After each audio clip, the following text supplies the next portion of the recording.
Néstor Norberto Zapata. ¿Alguien te dice Norberto? No, nadie, nadie. Nadie, solo de nombre. No. Quedó y no va. ¿Te presentás vos mejor? Yo soy Néstor Zapata y soy autor y director de cine, de teatro, de esas cosas. Toda mi vida le he dedicado a poner en escena ficciones, historias, testimonios y demás. Esa es mi vida. Ese soy yo. Bueno, voy a tener que agregar. Y bueno, un poquito. Actor central de la cultura, en la ciudad, en la provincia, en el país también. Y más que nada pionero, más que central, pionero. Pionero porque me tocó una época de apertura de la democracia y volver qué sé yo, a hacer eso que no sabíamos hacer, que era gestionar. Habían gestionado los militares muchos años. Y bueno, me tocó los periodos que el país y la ciudad y la provincia tuvieron de democracia. Primero un sueño, que fue del 73 al 76, porque creíamos que habíamos logrado volver a la democracia. Y los mayores en aquel entonces nos decían, ojo, Zapata, ojo. ¿Por qué? Le decía yo, si estamos en democracia. No se fueron, no se fueron. Yo estaba haciendo una obra que se llamó Compañero País en los canales, en el patio de Canal 5. Tené cuidado, pero ¿por qué? Le decía, yo no terminaba de entender qué era. Y sí, lo sabían. Volvieron y dieron el golpe brutal del 76, y ese golpe brutal nos dejó a todos fuera de toda capacidad de producir y gestar desde el Estado. Así que gestamos desde lo privado. Yo soy de los que creen que las épocas de represión no son malas para los creadores. Los creadores tienen la mejor oportunidad de la resistencia, de salir a hacer lo distinto, de tener la imaginación y la sabiduría para poder esquivar a la censura, para poder disimular el mensaje para que los mediocres, como son los militares, en cuanto a la captación de los mensajes estéticos, se les escape. Y al pueblo no, al pueblo nunca se le escapó. Y bueno, y después vinieron los años del 83 en adelante y demás, en donde también tuvimos que estar en la gestión y ser un poco pioneros de las primeras cosas que soñamos. Estaba repasando el otro día, digo, pero qué cosas importantes que hicimos, ya casi se me están pasando. Bueno, pero hicimos la primera serie de televisión en la provincia con el Negro Carela y los textos de Paco Jase. Y hicimos, qué sé yo, la ópera Brigadier en el Monumento a la Bandera y enfrente de la Casa de Gobierno. Y por ahí me acordé de algo, y te lo voy a decir porque a vos te va a interesar mucho. Hicimos los promotores socioculturales, olvidados hoy, y era un proyecto maravilloso que estaba al lado de la gente y recorríamos el barrio. Iban ustedes y los compañeros iban a nada, a ver qué se podía hacer. Y ahí descubrían lo que se podía hacer. Y nosotros íbamos con la fantasía de una obra de teatro, una apuesta. Y en el barrio decían, nos gustaría mucho unas clases de peinado y maquillaje, o de cocina, o de costura. Y ahí fuimos viendo lo que era la cultura. Ahí fuimos aprendiendo, siempre al lado de la gente. Yo recordaba, por ejemplo, las grandes obras que se dicen haber hecho por la infancia. Y cuando nosotros militamos en los 70 en los barrios Franchetti y en las villas, no sabíamos qué hacer por los chicos, aparte de llevarlos a jugar a la pelota y llevarle algún regalo, un juguete y estar con ellos y contarle algún cuento. Y por ahí una señora mayor nos dijo, ¿sabe lo que pasa? Que los chicos a veces están solos porque los padres o no están haciendo una changa o no están bien. Y sí, señora, pero ¿qué? Nosotros no podemos estar acá todo el día. No, ustedes no, pero algún lugar donde ellos puedan estar un poquito mejor. Ahí, por ejemplo, en ese baldío, al lado de la villa, sí, es un baldío, señora, ¿qué quiere que hagamos? Y una placita. Hicimos una placita con la municipalidad, yo estaba en la municipalidad hace entonces, hicimos construir 4 hamacas, un tobogán, una calecita. Y vos pasabas a cualquier hora de la noche, del día, de la mañana, y siempre algunos jugando, porque claro, los padres no los podían atender demasiado. Eso es lo que tiene contenido, estar ahí cerquita de la cosa. No inventar, no tener en la cabecita tus ideas famosas, estéticas, sino escuchar un poco la necesidad, lo que da ganas de hacer en la gente y promoverlo. Detenete ahí un poco en Me el tema del detuve, contenido. me detuve. Un poquito nomás. Sí. En esa época exacta, poquitos años después, poquitos años antes. 40 años atrás. Nosotros estamos tratando de darle contenido a una fecha importante, que es el aniversario de una guerra, y a la vez muy emparentado con la cultura, porque nos tocó ver cómo, por ejemplo, la música en aquel momento florecía. Correcto. Un poco amparado en esta decisión de los militares de prohibir la música internacional. Y bueno, hay un movimiento cultural importante y nosotros hemos tratado todos estos días con muchas personas, tratar de pensar un poco en ese contenido, ¿no? En el contenido. Yo empiezo por ahí, empiezo por justo alguien que transitó los dos caminos, porque vos transitaste todo el camino de la cultura en aquel momento y en algún momento le prestaste atención al tema Malvinas. ¿Te interesó particularmente? Sí, me interesó por aspectos. Malvinas es, creo yo, y lo siento, creo que lo compartimos, un sentimiento nacional. Como tal, como hombre joven en aquel entonces, yo vivía apasionado por la recuperación de nuestras islas. Pero también hubo factores importantes allí. Mi formación secundaria es una formación en el Liceo Militar General Belgrano de Santa Fe, al cual le debo mucho de disciplina, de concepción de trabajo, de esfuerzo, de camaradería, un montón de cosas, de valor de lo que te falta. Ahí te faltaba la libertad, te faltaba la familia y aprendiste a darle valores y demás. Hay muchos que hablan de la guerra y la guerra, como dice uno de los personajes de mi obra, no es como la pintan, es distinta. Y de alguna manera en ese momento de la guerra yo estaba internado con una septicemia muy, muy brava, que casi me lleva al otro lado por una operación con un virus ahí en la sala de operación y deseaba estar en la guerra. Yo quería estar como sea, como pudiese, y no, ya tenía una edad y una enfermedad que no me lo podían permitir. Me anoté, me alisté, pero no me llamaron, ni mucho menos. ¿Qué pasaba? Pasaba algo muy simple. Los militares aprovecharon este sentimiento nacional para intentar prolongarse en el poder. Eso estaba clarísimo para todos.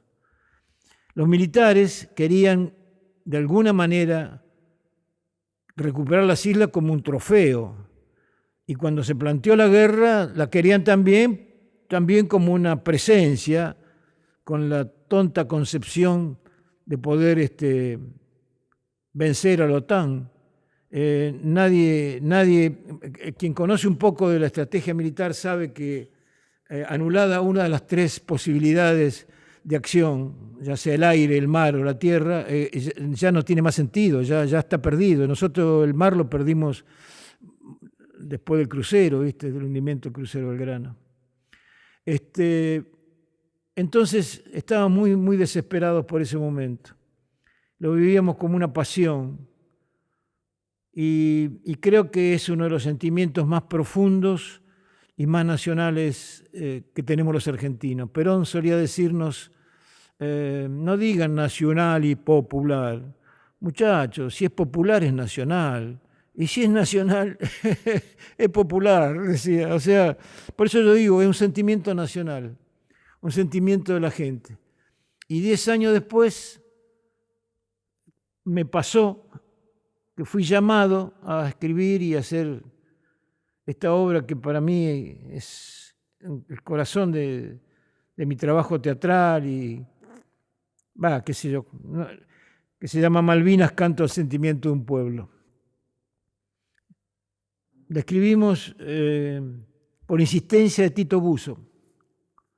Y yo le decía, Tito, ¿te parece? Han pasado solo 10 años. Y la gente, los amigos, nos decían, che, no, ¿qué se van a poner a hacer una obra sobre Malvinas? La herida está abierta. ¿Por qué? Me interesa esa parte. ¿Por qué? ¿Qué decían los amigos? Los amigos decían, pará, está la herida abierta. No hablemos de algo que duele tanto.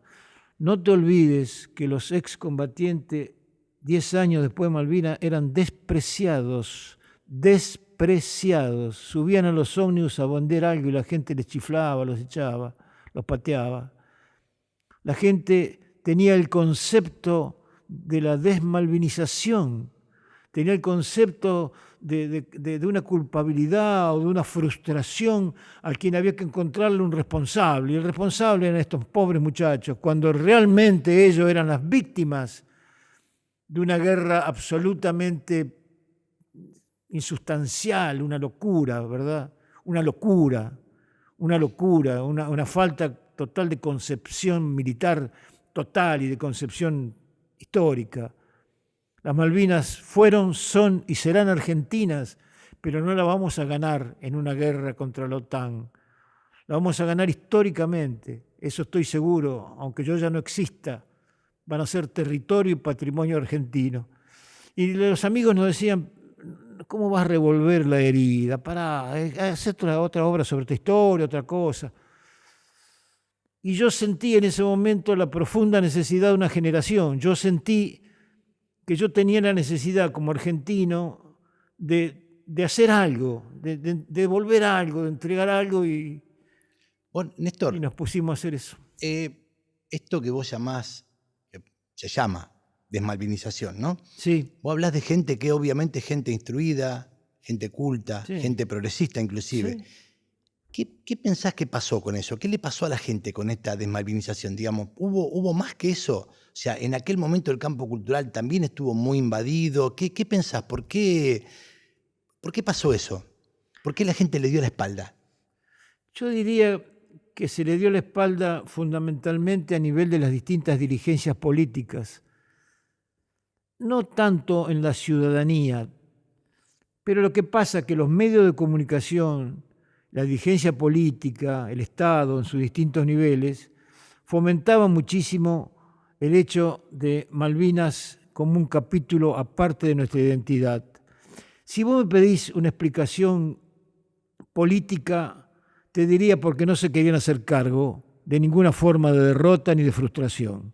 Si vos me pedís una explicación más psicológica, que tenga que ver con la comunidad, yo diría porque de pronto se despertó y nuestra bandera hubo de ser arriada en Malvinas. O sea que por primera vez perdíamos la batalla, perdíamos la guerra.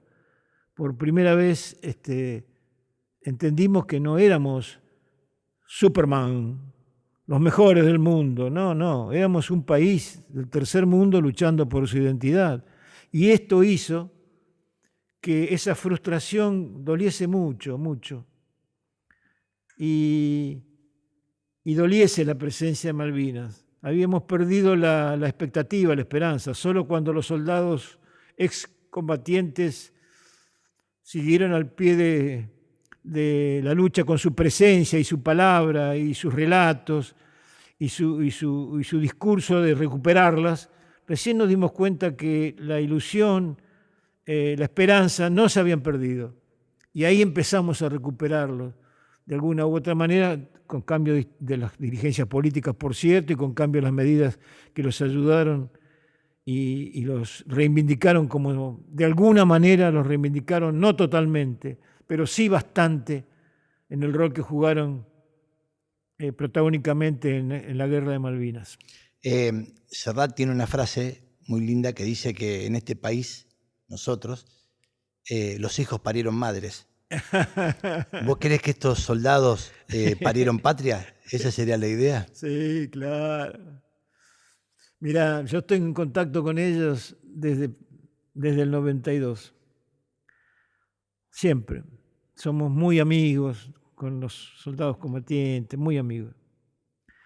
y he conocido su historia. Y yo la he conocido sabiendo cómo es, ¿viste? No es como es imposible, no recuerdo si Churchill o quién decían, que únicamente, no, algún dirigente yanqui debe haber sido, no sé, pero decía una verdad. Únicamente pueden saber lo que es la guerra los que lo han vivido. La muerte se despierta con vos cada mañana. Y de pensar en tu casa y de pensar en tu vieja, se te van agotando las lágrimas y la vergüenza, porque cuando recibían una carta se sabía que iban a llorar. Y para leerla había que esconderse, para no llorar delante del compañero o del oficial. Es muy duro, es muy duro. Yo creo que ellos han reivindicado una cosa sustancial de la identidad de los argentinos, que es la esperanza. Nosotros soñamos con ser una patria grande y un pueblo feliz. Esa es nuestra consigna, la felicidad del pueblo y la grandeza de la nación. Y eso ellos jamás lo abandonaron. No hubo absolutamente nada que los haga temblar o dudar en ese sentido. Y no solo hablo de los soldados, quiero ser justo, también hablo de oficiales y suboficiales que entregaron su vida y entregaron lo que pudieron. Hubo de ellos muy miserables, muchos, pero hubo de ellos muchos héroes también. Muchos héroes también. Néstor, y paralelo a esto, todas esas palabras porque esto, si yo te entiendo bien, hay un alcance de la figura de un sector militar que se apropió de algo, como fue la gesta Malvinas, la llevó adelante con intereses como un poco espurios, pero yo tengo la sensación de que no se quedó ahí, sino que muchas palabras quedaron como complicadas a partir de ahí. La palabra patria, la palabra identidad, la palabra soberanía. ¿Qué pensás vos de la gente y eso? La palabra patria puede haber perdido vigencia, igual que soberanía o identidad. Pero cuando yo hablo con los jóvenes, con tantos jóvenes alumnos, les explico lo que quiere decir patria, porque no lo saben, no lo sabemos. Patria es el lugar de nuestros padres, viene de pater. Es el lugar en que nacimos, es la circunstancia que nos fue dada en la vida de tiempo y espacio. Patria es el pedazo de tierra que puede ser cultivado y modificado. Unamuno caminaba por los campos reflexionando y reflexionando sobre la cultura y de pronto se detuvo ante un labrador en esa España medioevo todavía de los años de Unamuno, que estaba labrando la tierra y lo paró y le dijo: escuche, para usted, ¿qué es cultura? El labrador lo miró, pobre, sin entender de qué se trataba, y se agachó, alzó un pedazo terrón de tierra y le dijo: esto. Eso es patria, la tierra que nací, y como dijo Marechal, las circunstancias que nos fueron dadas, pero también las circunstancias por las cuales luchamos para ser modificadas. Patria no es un concepto estático, patria es lo que vos querés que vaya a ser. ¿Y qué te puedo decir de identidad, querido Miguel? La palabra te lo dice, entidad, ser igual a uno mismo. Yo me miro al espejo y me miro y me tengo que reconocer, volver a conocerme, quién soy, cómo soy. La identidad es maravillosa porque es tu casa, la cocina de mamá, tus juegos, tu infancia, tu lenguaje, tu primer beso, tus sueños. Ese sos vos. Después viene lo que vos querrías que seas. ¿Te gustaría ser más alto, más lindo, tener ojos celestes, hablar en inglés, ser un atleta famoso? Pero sos esto. Y para hacer esto lo primero es reconocerte a vos mismo y amarte a vos mismo y ser fiel a vos mismo. La identidad es ser uno mismo. Todo lo demás es impostado, no sirve, está para usarte. Entonces, cuando vos conocés el significado de estas palabras, decís, me cacho, yo quiero ser idéntico a mí mismo, no a otros. Quiero ser yo. Y cuando vos decís patria, decís, aquí nací, aquí luché y logré que algo cambie y dejé este pedazo de historia y estas circunstancias para los que van a venir. Y esa es mi patria. Bien. Crecimos en un país que no se podía creer. Sí. Paraban por la calle, te pedían documentos. Sí. Y en ese sótano de Arteón había patria. Eso te lo agradezco. Y allí la patria eran ustedes, los jóvenes. Cuando a nosotros nos rajaron, yo no sabía qué hacer y nos salvaron los jóvenes. Nos salvaron los jóvenes. Nos salvaron los jóvenes porque ellos venían con una fuerza y ustedes venían con fuerza, con ilusión, con ganas, con una identidad propia, pero a la vez fresca, dinámica, integrada. Había sueños, muchos sueños. Un país que no sueña su futuro, un hombre que no sueña su devenir, está liquidado. Todo lo que en la vida se ha conseguido, primero ha sido soñado. Siempre ha sido soñado, imaginado, pensado, anhelado por algún ser, por algún conjunto de personas, por una comunidad. Néstor, ¿algo más? ¿Algo que te quede? ¿Alguna cosa para agregar? Hablar de Malvinas, la obra que nació como la primera expresión fue la primera obra, a los 10 años justos de la guerra, que nació en la Argentina con música de Lito Nevia, con los textos de Tito Buzo y míos, y se montó y se hizo como una reivindicación. Y cuando se estrenó lo hicimos en Rafaela, y el intendente, en aquel entonces Rafael, actual gobernador hoy, convocó a todos los soldados que pudo, de Bahía Blanca, de Misiones, de Corrientes, y se fueron todos a ese Salón San Martín de 1500 localidades, y nosotros temblábamos, decíamos, ¿cómo hace este loco? Trajo a los excombatientes, y nosotros le vamos a contar la historia de su vida a ellos, estamos completamente locos, nos temblaban la pierna, y salimos, y se hizo esa Malvinas por primera vez. Y yo recuerdo que subieron todos al escenario, al final se trepaban, un gordo grandote me agarró, más grande que yo, y me abrazaba fuerte y me dice, vos estuviste ahí. Y se terminó mi cargo de conciencia, ya fui feliz. Igual cuando ganamos la Estrella de Mar de Mar del Plata con la obra, que fue la primera estrella de mar de la provincia, y vino un aplauso y yo se la dediqué a los que habían quedado en la isla, y el aplauso no terminaba y me miraban, y no era el público que aplaudía, era de la planta alta. ¿Quiénes eran? Los excombatientes de Mar del Plata, que lo sentían como un homenaje. Ahí entendimos que Malvinas ya había dejado de ser una obra. Era cada vez que se representaba en sus más de 1000 representaciones, en estos 30 años de la obra, un homenaje a todo aquello que dieron su vida por la felicidad y la grandeza de la nación. Muchas gracias. Gracias a vos, Miguel. No, muchas gracias por todo.